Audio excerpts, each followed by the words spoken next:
ചോദ്യത്തിൽ രണ്ട് ഫ്രാക്ഷൻ തന്നിട്ടുണ്ട്. ഒരു ഫ്രാക്ഷൻ എന്ന് പറയുന്നത് രണ്ട് ഫ്രാക്ഷൻ്റെയും ന്യൂമറേറ്റർ എന്ന് പറയുന്നത് ഒന്നാണെന്ന് പറഞ്ഞിട്ടുണ്ട്. ഒരു ഫ്രാക്ഷൻ്റെ ഡിനോമിനേറ്റർ എന്ന് പറഞ്ഞാൽ മറ്റേ ഫ്രാക്ഷൻ്റെ ഡിനോമിനേറ്ററിനേക്കാൾ രണ്ട് കൂടുതലാണെന്ന് കൊടുത്തു. നമ്മൾ എക്സ് ഇട്ടത് റെപ്രസെൻറ്റ് ചെയ്യുക. ഇവിടെ എക്സ് കൊടുത്തു കഴിഞ്ഞാൽ ഇതിനേക്കാൾ രണ്ട് കൂടുതലാണ് രണ്ടാമത്തെ ഫ്രാക്ഷൻ്റെ ഡിനോമിനേറ്റർ എന്ന് പറയുന്നുണ്ട്. ഇതിൻ്റെ സമ്മ് തന്നിട്ടുണ്ട് 5/12 എന്നാണ്.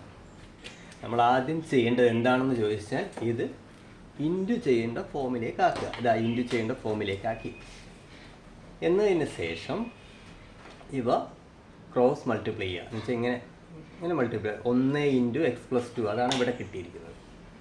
ഇങ്ങനെ x × 1 x ആയി. ഇവിടെ ഒന്നും ചെയ്തിട്ടില്ല. അടുത്ത സ്റ്റെപ്പ് എന്ന് പറഞ്ഞത് ഈ എക്സും കൂടി കൂട്ടുക. അപ്പോൾ 2x എന്നാവും. ഈ രണ്ടും ഇവിടെ വരും. x × x x², x × 2 2x എന്ന് വരും. ഇവിടെ നമ്മൾ ഇത്ര നേരം ഒന്നും ചെയ്തിട്ടില്ല.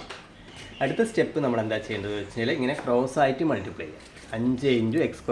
x² ഈ സൈഡിൽ ലെഫ്റ്റ് സൈഡിൽ വന്നോട്ടെ. 5 × x², 5x², 5 × 2 12x. ഇങ്ങനെ മൾട്ടിപ്ലൈ 12 × 2 24x, 12 × 2 24. ഇതിനൊരു ക്വാഡ്രാറ്റിക് ഇക്വേഷനായിട്ട് മാറ്റണം. അതായത് ax² + bx + c. അതായത് 3 ടേം ആക്കണം. ഒരു സ്ക്വയർ വരണം, പിന്നെ എക്സിൻ്റെ ടേം വരണം, പിന്നെ ഒരു കോൺസ്റ്റൻ്റ് ആയ ടേം വരണം. സി എന്ന് വെച്ചാൽ കോൺസ്റ്റൻ്റ് ടേമാണ്. ഇവിടെ 0 പറഞ്ഞാൽ ഈ ഭാഗം അങ്ങോട്ട് പോകുമ്പോൾ ഇവിടെ 0 ആവുകയാണ്. അതാണ് ഇവിടെ 0 എന്ന് ആക്കുന്നത്. നമുക്ക് എന്ത് ചെയ്യുന്നത് വെച്ചാൽ എങ്ങനെയത് ഇവിടെ ഒന്നും ചെയ്യണ്ട. ഇവിടെ ലെഗ് ടേം മാത്രമേ കുറയ്ക്കാൻ പറ്റുള്ളൂ. ഇവിടെ x² ഉണ്ടെങ്കിൽ ഇവിടെ x² ഉണ്ടെങ്കിൽ കുറയ്ക്കാം. ഇവിടെ x² ഇല്ല, അതുകൊണ്ടൊന്നും ചെയ്യണ്ട. അവിടെ 5x² ആയി. ഇവിടെ x ഉണ്ട്, ഇവിടെ x ഉണ്ട്. അപ്പോൾ ഇത് കുറയ്ക്കാം കേട്ടോ. 10 ന്ന് 24 കുറയ്ക്കുമ്പോൾ -14 വരും. പിന്നെ ഇതിങ്ങോട്ട് വരികയാണ് അത്, അപ്പോൾ മൈനസായി വരും. ഇത് അങ്ങനെയാണ് 5x² - 14x - 24 = 0. അത് ഞാൻ b² - 4ac ഇത് ഡിസ്ക്രിമിനൻറ്റ് കാണണം. ഡിസ്ക്രിമിനൻറ്റ് ബിയുടെ വാല്യൂ എന്ന് പറയുന്നത് ഇവിടെ -14ആണ്. എല്ലാ മൈനസിൻ്റെയും സ്ക്വയർ എന്ന് പറയുന്നത് പോസിറ്റീവാണ്. അതാണ് ഇവിടെ ആയത് കേട്ടോ. 4 ഫോർമുലയുടെ ഭാഗമായ 4, എ പറഞ്ഞാൽ 5ആണ്, സി പറഞ്ഞാൽ -24. ഇങ്ങനെ -4 × 5 -20 വരും. അവ വീണ്ടും മൈനസാണ്. അങ്ങനെയാണ് ഇതിവിടെ ടോട്ടല് പ്ലസ് ആയി മാറിയത്.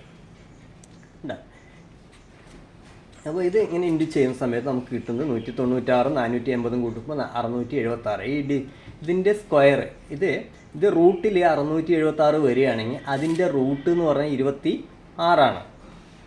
നോക്കൂ കേട്ടോ. അടുത്തത് ബിയുടെ വാല്യൂ പറഞ്ഞെങ്കിൽ ഇത് ഫോമാണ്. ബിയുടെ വാല്യൂ -14. ഇവിടെ ഒരു മൈനസ് ഉണ്ട്, അതുകൊണ്ട് ഇവിടെ പോസിറ്റീവ് ആവും. അപ്പോൾ ഇവിടെ -14 എന്നുള്ള +14 ആവും.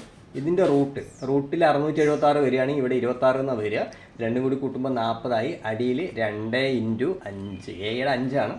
40നെ 10 കൊണ്ട് ഡിവൈഡ് ചെയ്യുമ്പോൾ 4 എന്ന് കിട്ടും.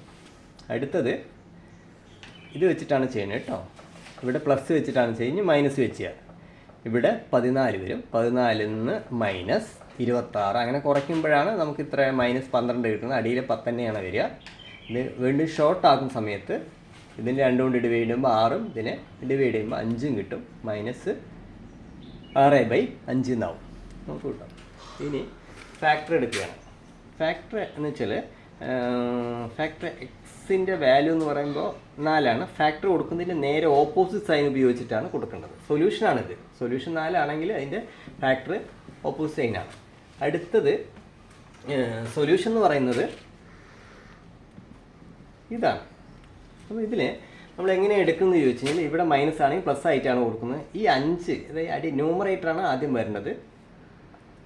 5x സൈന് മൈനസാണ്, പ്ലസ് കൊടുക്കുക. ഇങ്ങനെയാണ് കൊടുക്കേണ്ടത്. നോക്കൂ, അതാണ് x - 4 × 5x + 6. ഇവ തമ്മിൽ ഇൻറ്റു ചെയ്യുമ്പോൾ നമുക്ക് ഈ ക്വാഡ്രാറ്റിക് ഇക്വേഷൻ കിട്ടും.